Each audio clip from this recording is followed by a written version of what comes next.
Simon here with a review of Razed, or Razed. I'm not sure which we are supposed to pronounce it. Razzle Dazzle, perhaps. This is a running, sprinting, high score, time trial based running game that is so much on the knife between screaming at the TV in frustration and then smacking that retry button because you just know that you can either go faster or just complete that level, and you will keep going until you do it, even if it makes you mad. As it did me, but in a good way. There is a proper thin line between these games, and Razed really delicately balances it. So you play as this character in a game, and the developer is basically saying, this is a failed game, I'm clearing it up, get out. And so what you're doing is going from point to point as the world is trying to be half deconstructed and smashed to pieces, which is a really cool kind of backstory to what's going on in front of you.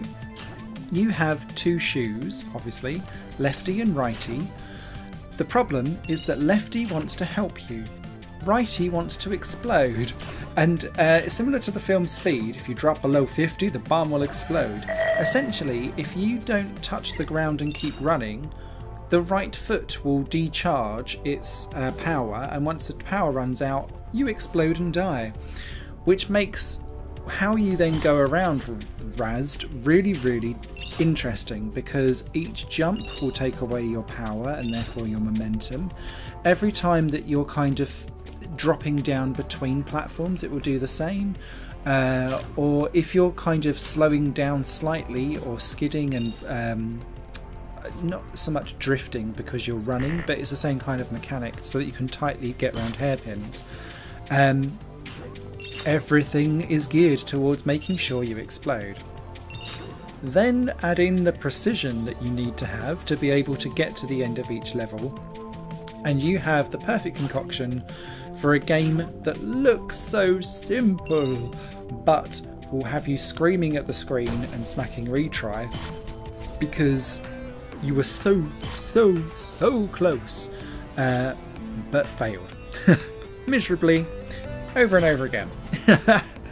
What I really like about Razed though is that it's never so obscure and difficult that you just think, well, this is impossible. Everything feels like it's within your grasp and limit, and there's a real flow and cadence to exactly what goes on the screen. So particularly when you're running, jumping, wall bouncing, that kind of stuff, and then it starts to do bounce pad portals and things like that in World 2 and so on. It becomes really fluid, and I really like how that's all put together. Sometimes I feel like when you're having to drift, for want of a better word, round a corner, that there's a bit of a lack of precision, and that was where my frustration in the games was starting to come out, was that sometimes I felt like actually I'd do the same thing twice but I'd get two very different results.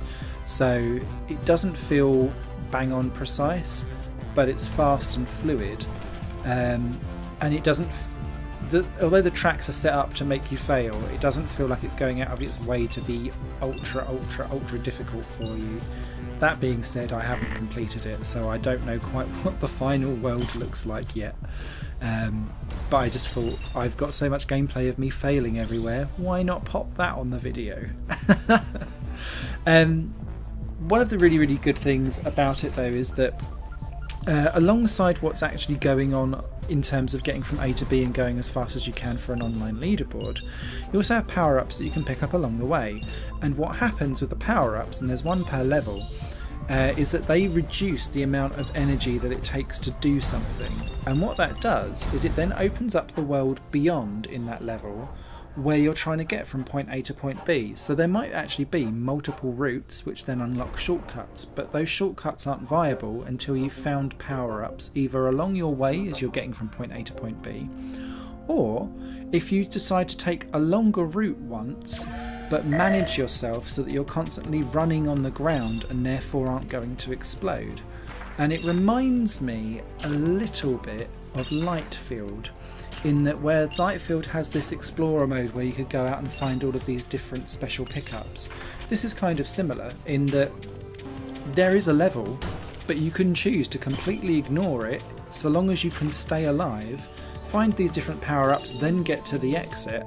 And then what that will do is open up the later worlds where there is so much more than what is actually going on in front of you in the level for you to then explore. So you might be able, instead of going through a building, climb up a building instead, so that you can get the power up on the top, which then might mean that you can do 2 jumps instead of just 1 without your power completely failing and you exploding, which then lets you get to another part of a different level.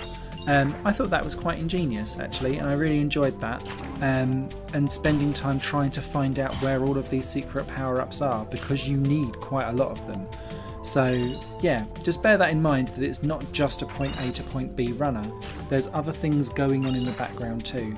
I really liked the aesthetic, the music was quite cool as well, and yeah, although slightly floaty, it's particularly when you're dealing with drifting around tight corners, in general the precision is there for this game, because it demands you the precision back, so it needs to kind of be a two-way conversation for me, and thankfully Raz does that. So I'm not a massive expert on this genre of game, although I do enjoy them even though I'm terrible at them, but this is definitely one of my favourite ones that have come out in recent years. Much better than things like Infinity Runner, things like that. So one that I haven't tried that I keep seeing bandied around is Seum, S-E-U-M. I've not played that to kind of liken that to this, but they're kind of the 2 forerunners on PlayStation 4 for this type of game. So if you haven't got one, or if you liked one and fancy the other one, I definitely recommend them. Thank you very much. Bye for now.